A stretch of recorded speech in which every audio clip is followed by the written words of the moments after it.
Et on se retrouve donc pour cette revue de presse de l'économie.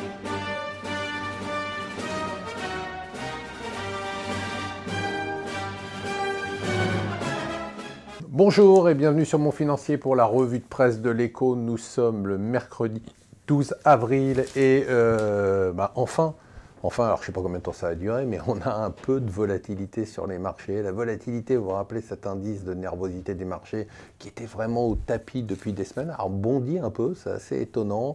L'or a rebondi, alors étonnant oui et non, parce qu'on a quand même ces échanges d'amabilité entre les États-Unis et la Corée du Nord. C'est monté d'un cran hier, donc les États-Unis ont envoyé des navires de guerre au large de la Corée. La Corée du Nord a dit qu'elle était prête à la guerre.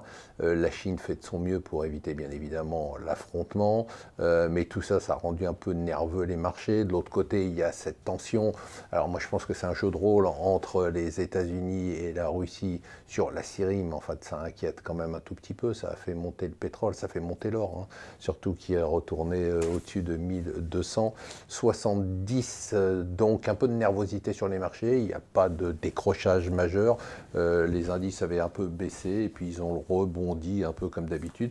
C'est plutôt du côté des devises avec le dollar yen qui a largement baissé. Alors le Japon, c'est quand même assez intéressant parce qu'on a des chiffres complètement fous qui sont sortis de l'INSEE et que rapporte notamment le Financial Times sur l'évolution de la population japonaise. C'est totalement dingue. Alors je vous rappelle qu'ils sont 127 millions d'habitants.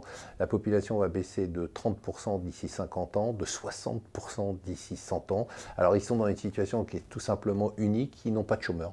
2,8% de chômeurs, c'est-à-dire qu'il manque de chômeurs. Je ne sais pas si vous voyez ce que ça veut dire pour nous en France, on n'imagine pas ça.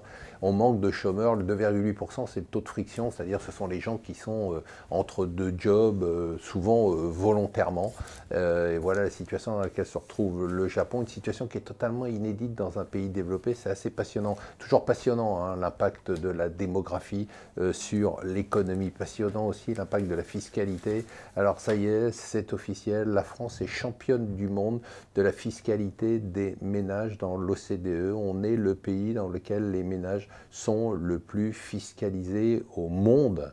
Donc dans l'OCDE, c'est le rapport de l'OCDE, 40% pour des ménages français contre 26,6% en moyenne. C'est quand même assez sympa. Alors bon, la campagne continue, on a toujours ce délire, alors moi ça m'empêche de dormir, deuxième tour Le Pen-Mélenchon, qui semble être mis maintenant en avant par certains instituts de sondage. J'ai juste envie de me jeter par la fenêtre.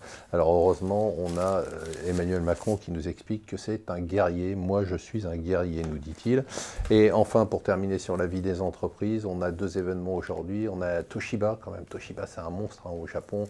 Toshiba qui avait acheté Westinghouse, spécialiste du nucléaire. Ça a été un drame sans précédent, qui a des doutes sur la pérennité de la continuation de son entreprise. C'est quand même un événement majeur. Et de l'autre côté, on est sur Orange. Vous savez, ils se tournent autour. Orange, Canal, Vivendi. On parlait de mariage. Et puis pour l'instant, c'est pas de mariage, mais c'est un petit flirt. Ils vont se mettre probablement un accord commun de distribution pour essayer de contrer l'offre des droits sportifs sur SFR. Alors ce sera peut-être la première étape d'un rapprochement dont on pense qu'il est tout à fait probable. Voilà, restez avec nous sur Mon Financier, je vous souhaite une bonne journée.